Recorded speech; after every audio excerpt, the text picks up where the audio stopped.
Barnabé Milingagno est avec nous, président du Rassemblement des leaders congolais pour le changement. Bienvenue. Merci beaucoup, Jean-David. Bien important ce soir, cet après-midi. Par la grâce, Dieu nous préserve encore une Alors, fois. les informations, donc avant qu'on ne parle de l'accord, l'insolite, on peut le dire ainsi, le pasteur Marcelo s'est remarié une année après le décès de sa femme. Un peu d'agitation. Et vous, comment vous avez jugé? Vous avez trouvé cette situation? Je félicite les pasteurs. C'est un père spirituel à qui Dieu a fait la grâce de trouver si vite une accompagnatrice. La Bible dit que le mariage, c'est un contrat qui a un début et qui a une fin. Et la mort fait partie des éléments de cessation du contrat de mariage. Il n'est pas dit à quel moment il faut se remarier. Si tu peux le faire le lendemain, ce n'est pas un péché. Alors, si l'homme de Dieu a trouvé, je comprends, peut-être il y avait... les mêmes agitations sont enregistrées à l'époque de la naissance de Jésus. Quand le prophète Ésaïe a annoncé qu'une vierge mettra au monde Emmanuel, dans chaque famille, on gardait des vierges. Et on pensait que le sort va tomber dans notre famille. Peut-être nos sœurs congolaises voudraient que, ou bien les fidèles de son église pensaient que le sort allait tomber sur elle. Mais Dieu soit loué parce qu'il a béni son serviteur par une aide semblable.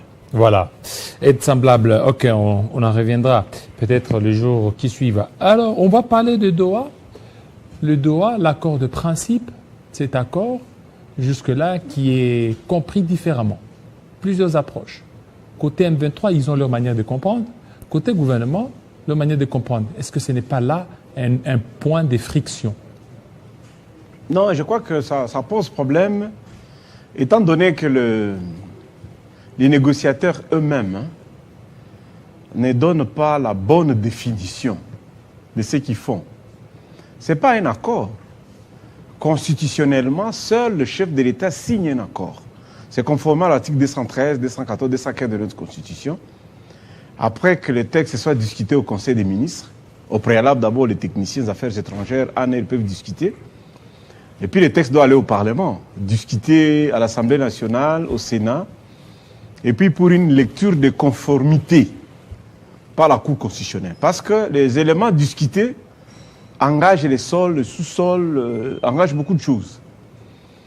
Alors, le monsieur qui a signé à Doha n'a pas qualité de représenter la République. Il représente le chef de l'État, mais il ne représente pas la République démocratique du Congo. Ça, c'est de un. De deux, ce ne sont que des préludes pour maintenant des négociations. Alors, il faut dire ici aux gens que le conflit, il est dynamique. Et le dynamisme du conflit aboutit par l'adaptation et le contrôle.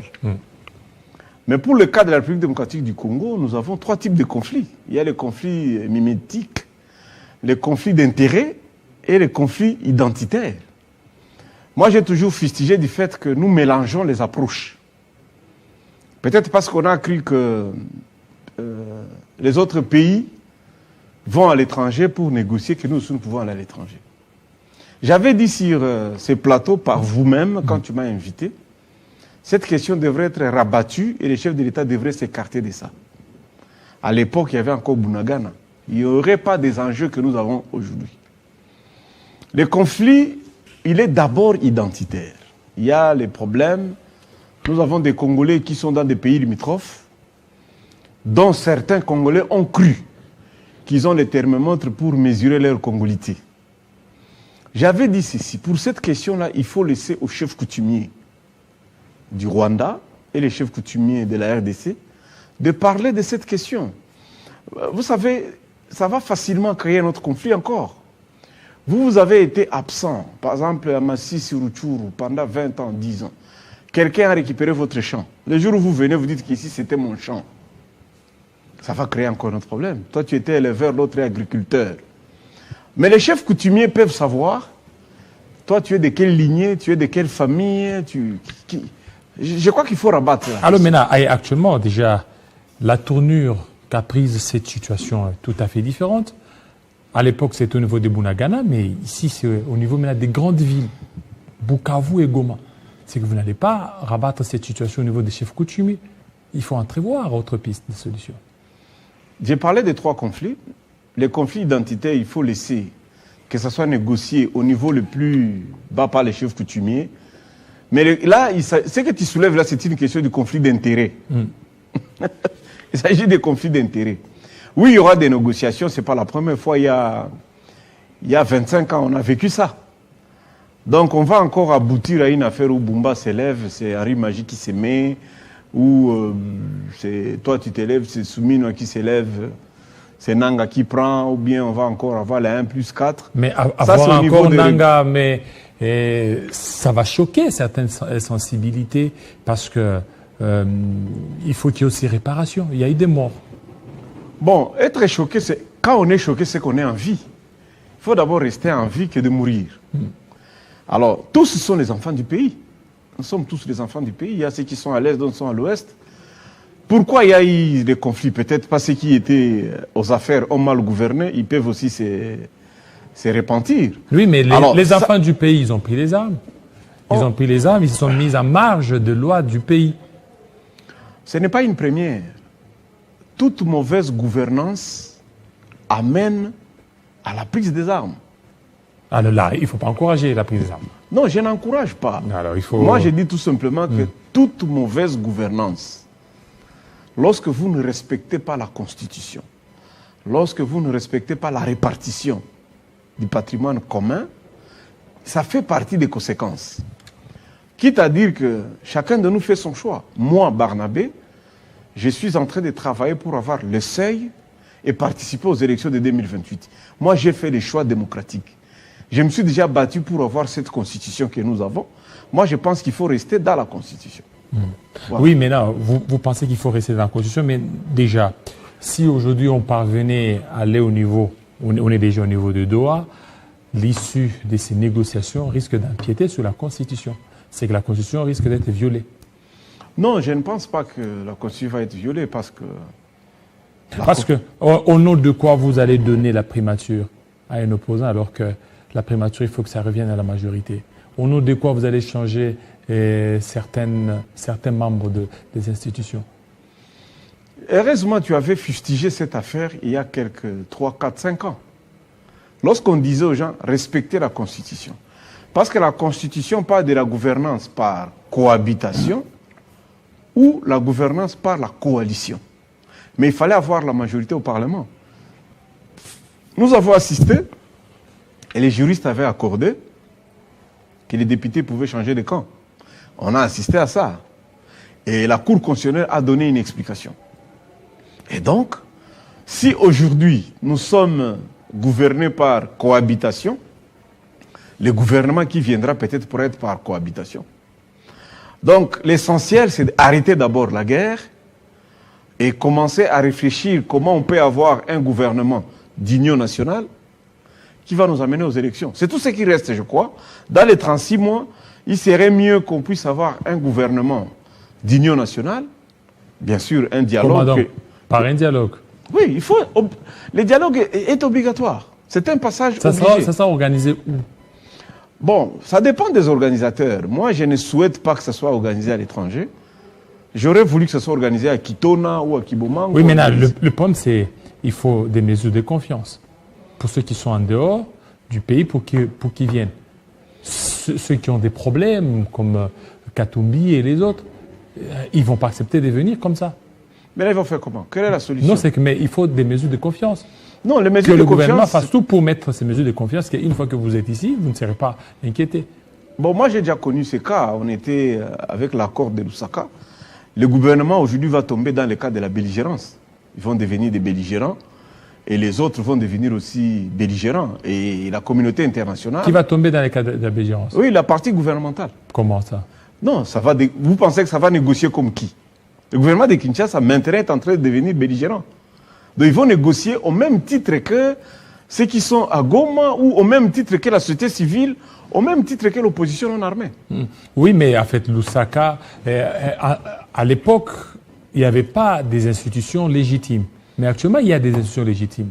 Des institutions issues des élections de 2023 qui ont donné la majorité au président de la République qui est là. Alors, Lusaka, c'est différent de 2025-2026. Non, attention, c'est une erreur que tu veux introduire. Le gouvernement de Kabila était à Kinshasa, il était considéré comme le gouvernement légitime parce que c'était le siège des institutions. Il était reconnu par les ambassadeurs.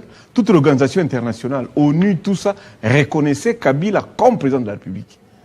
Maintenant, étant donné que sa légitimité ne couvrait pas toute l'étendue de la République, on était un État archipel, on a reconnu à ceux qui administraient d'autres parties du territoire le même titre que lui. C'est ça la belligérance. Et pourquoi on a réparti les 1+4? Alors, dans les cas d'espèce, par rapport à l'accord de principe, on parle de la restauration de l'autorité de l'État. En même temps, on dit que toutes les parties gardent leur zone d'occupation. Est-ce que ce n'est pas là un piège?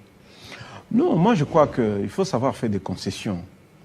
Une négociation, c'est perdre et c'est de gagner. Il faut savoir faire des concessions. Les concessions, par exemple, comment vous allez faire pour demander aux 60 000 militaires qui étaient là comme FARDC, qui ont rejoint l'autre camp? Vous allez faire des comment? Ils sont congolais. Il suffit de les réintégrer. Réintégrer dans l'armée? Ah, mais vous allez faire comment? Mais donc, ça fait partie des lignes rouges du gouvernement. C'est qu'il ne faut pas qu'il y ait brassage. Je suis en train d'éviter de dire ça. Mais c'est ça, brassage, mixage, c'est ça. Donc même si vous évitez de dire et si ceux qui sont là disent que on ne peut pas brasser les FARDC parce qu'ils ont perdu le territoire, pourquoi vous les appelez armée gouvernementale? Voilà les questions de négociation. Hein? Vous avez perdu le territoire. En quoi est-ce que vous êtes meilleur? Vous êtes incapable de me chasser là où je suis. Faites des concessions. Faites des concessions. Regardez pourquoi notre armée ne marche pas. Alors il faut réformer les commandements, il faut réformer les textes. Mais comment faire des concessions aussi longtemps que nous avons un instrument juridique international, la résolution 2773, qui demande au M23 de se retirer? Vous savez... C'est un instrument important. Mais ça n'a pas le pouvoir coercitif. L'instrument, il peut être international, mais il n'a pas le pouvoir coercitif. Ça fait combien d'années la MONUSCO est ici, mais il y a toujours des guerres qui recommencent. La communauté internationale sont les Français. Moi, je n'aime pas trop ça. Je considère que ça n'a aucun impact sur le terrain. Bon, et si on levait l'option de parler comme nous, forestiers? Parce que si tu demandais mon avis, moi, et si je soutenais, par exemple, la guerre.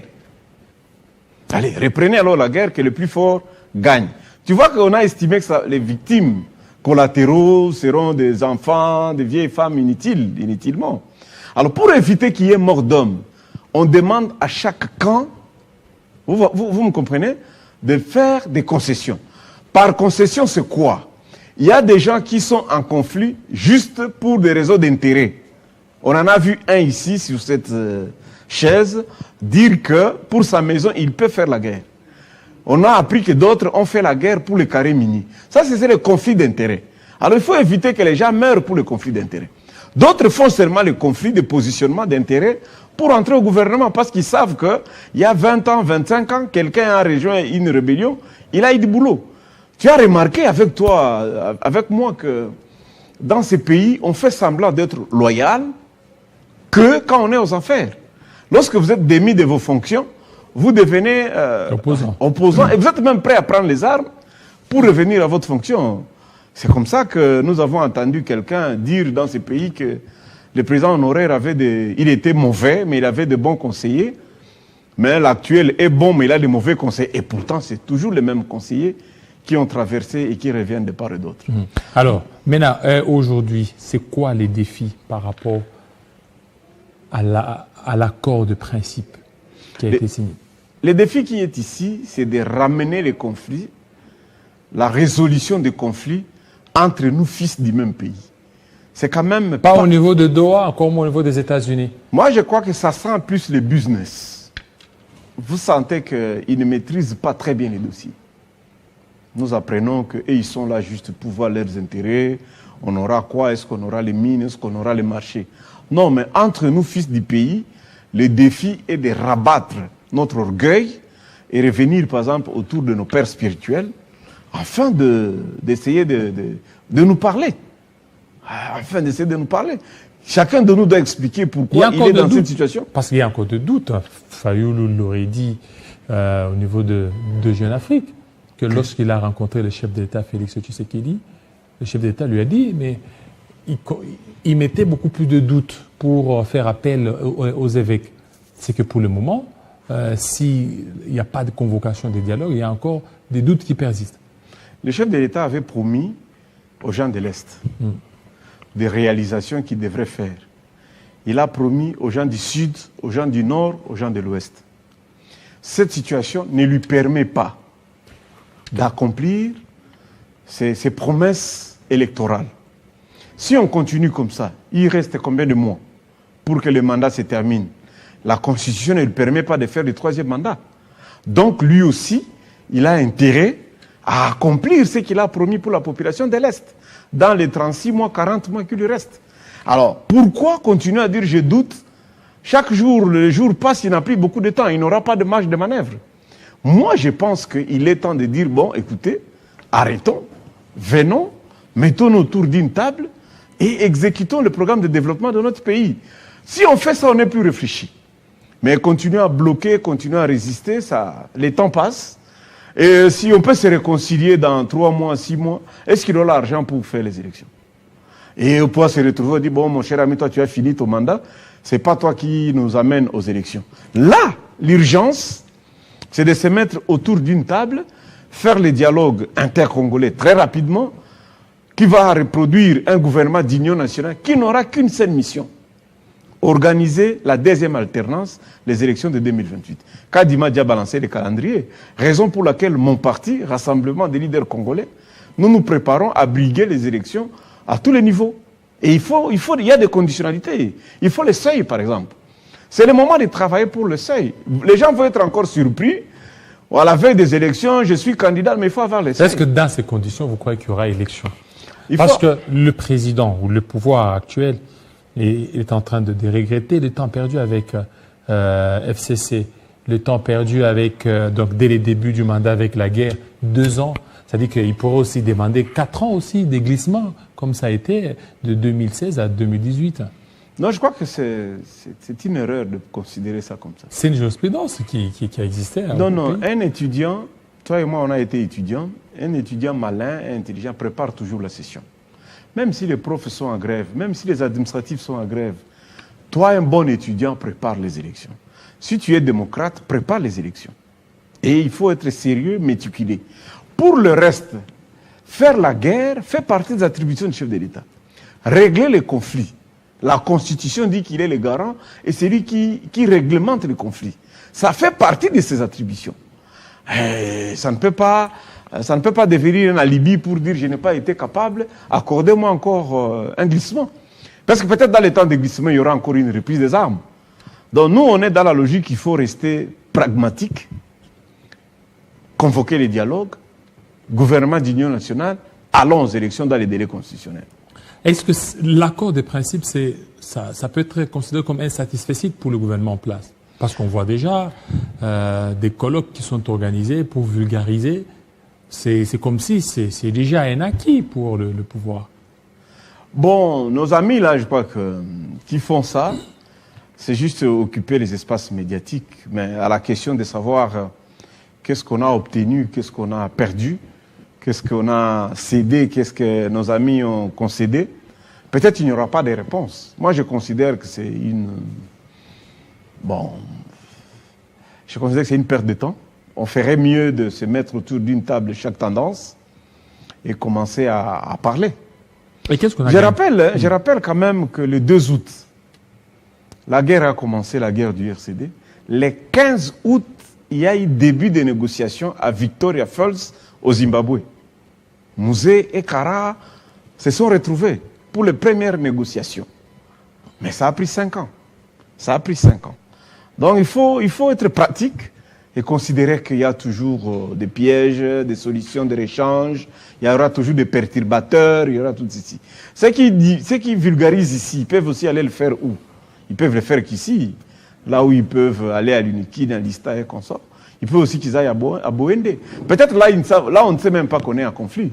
Donc, il faut faire attention. Notre pays ici a des problèmes très, très sérieux.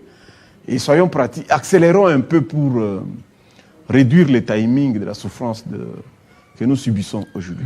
Alors, la restauration de l'autorité de l'État, qu'est-ce qui bloquerait aujourd'hui pour qu'il y ait restauration de l'autorité de l'État?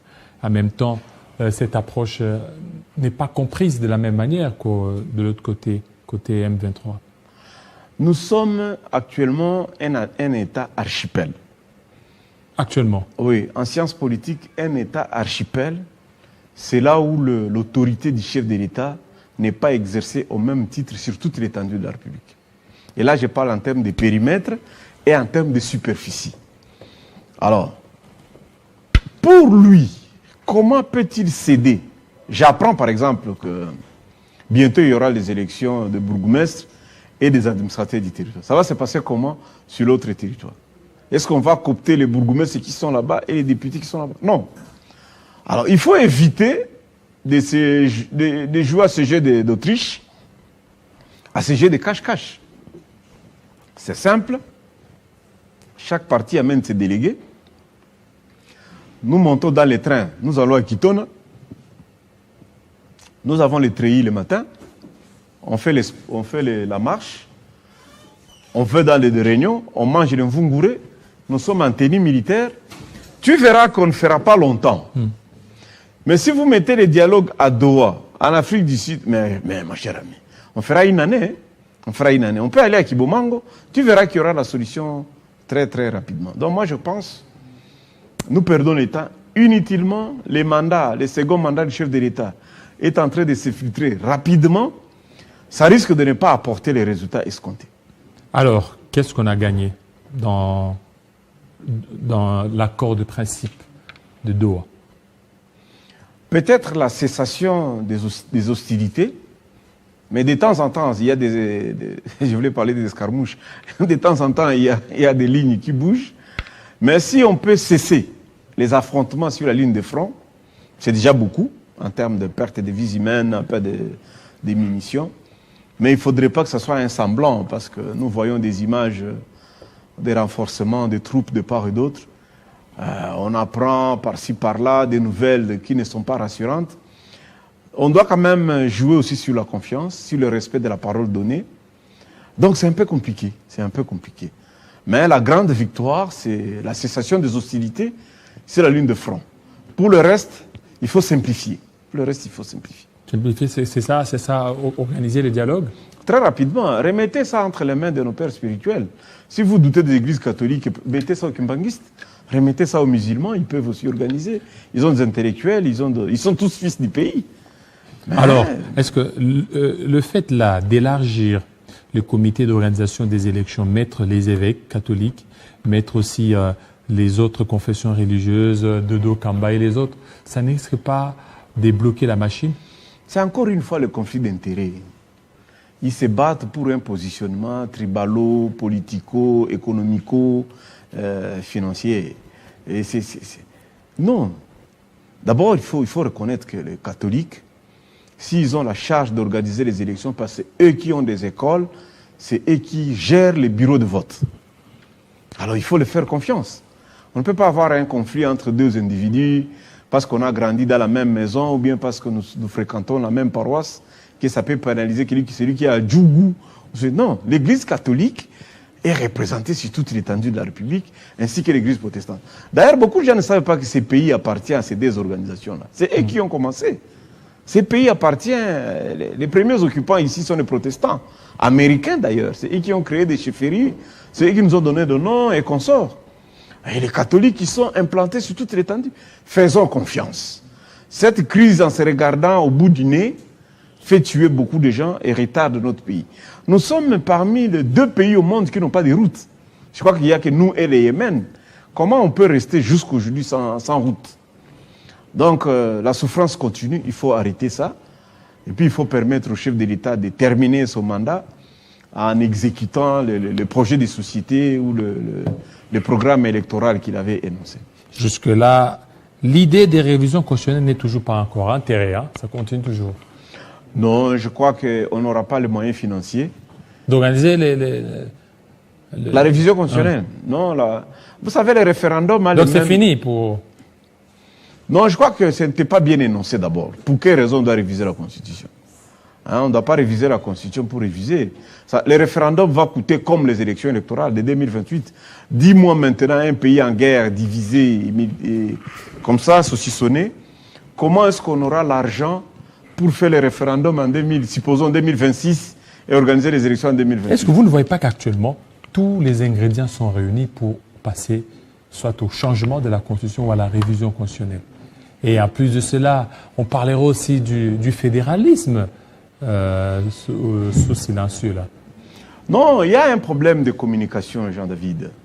Si tu prenons l'exemple de l'article 3 de notre Constitution.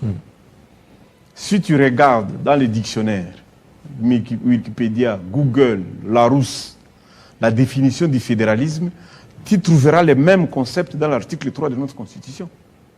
Notre Constitution, à son article 3, consacre l'autonomie des provinces, judiciaire d'ailleurs, juridique. Ça, c'est unitaire fortement décentralisé. Non, c'est-à-dire si tu regardes les mêmes définitions, les mêmes mots, c'est-à-dire que Balobi, l'amba fédéralisme, et tu prends notre article 3, tu trouveras les mêmes ingrédients. Si on appliquait conformément notre Constitution, l'article 3, personne n'envierait le fédéralisme. L'article 171, qui consacre la séparation du budget national au budget provincial. Appliquez ça. Article 175, 40, 60. Mettez ça, donnez aux gouverneurs, les gouverneurs de province n'ont pas les 40%, rétrocédez les 40%. Si vous laissez, par l'autonomie des provinces, le port de Matadi, développer la ville de Matadi, on n'aurait pas ce que nous avons. Et puis pourquoi les gens ont peur du fédéralisme? La Suisse, elle est moins petite que le Congo central, mais elle est fédérale. La plupart des pays au monde sont fédérales. Notre unitarisme là nous a avantagé en quoi? Pendant tous ces temps, tout l'argent vient à Kinshasa et les uns bouffent. Non, c'est pas normal. Moi, je suis même en train d'envisager, quand je serai aux affaires, apporter que la police soit fédérale. On ne peut plus avoir une police nationale, que chaque province puisse avoir sa police, que les fils de chaque coin puissent garder leurs parents et leur ville. Voilà. Merci beaucoup, Barnabé Milingagno, surtout de votre passage. Barnabé Milingagno Wimana. Merci beaucoup. Voilà. Merci à les shows du monde. Merci vous hante. Oh oui, toujours. tu en as tous les jours. Non, c'est vous. Et j'aime ta garde-robe. Maintenant, là, tu es à Mobutu. Voilà, tout de suite. Yvonne Yanga.